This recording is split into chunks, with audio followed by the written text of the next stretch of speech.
Hello guys! Welcome to my YouTube channel. This is Kuya Potot Vlog at meron tayong isang maikling reaction video. No? Ito yung sa latest live po ni Kalingap Edo kung saan parang ito na yata yung dahilan. No? Kaya palagi siyang masaya si Kalingap Edo guys. So, siyempre bago tayo magsimula ay mag-shoutout po muna tayo. Mega love shoutout po sa lahat ng sumusuporta sa Bungting Kalingap, kay Kuya Bal Santos Matubang at Edang Vlogs Kalingap Rob Sampu ng kanyang mga kasamaan. Siyempre, ganun din po sa lahat po na sumusuporta kay Kalingap Edu. Guys, no, road to 300,000 subscriber na po si Kalingap Edu, guys, no.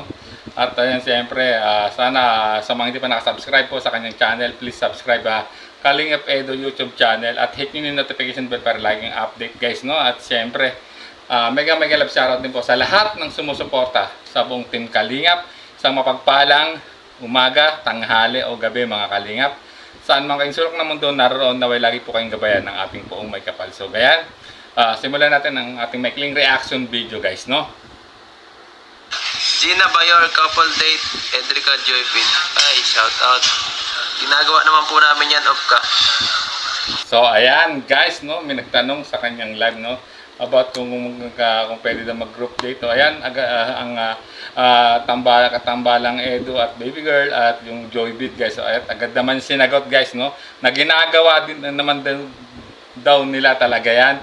Off cam, yan ang guys, maliwanag na maliwanag sa pagkakasabi ni Kalingap Edu sa kanyang latest live, no.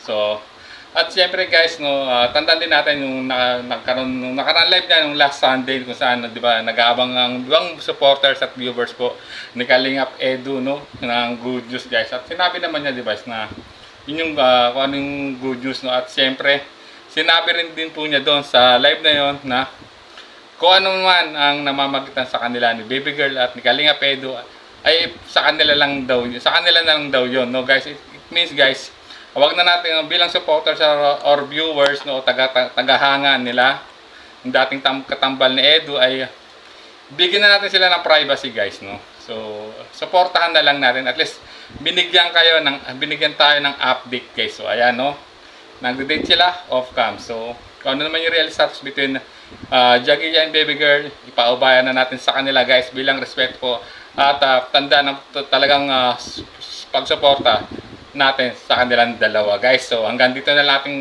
maikling reaction video. Maraming salamat po. At siyempre, no, bago tayo tuloy magtapos guys, no, pakisuportahan naman yung mga YouTube channel po na ilalagay ko rin sa dulong ng video ito guys. So maraming salamat po. This is Kuya Potot Vlog saying bye bye.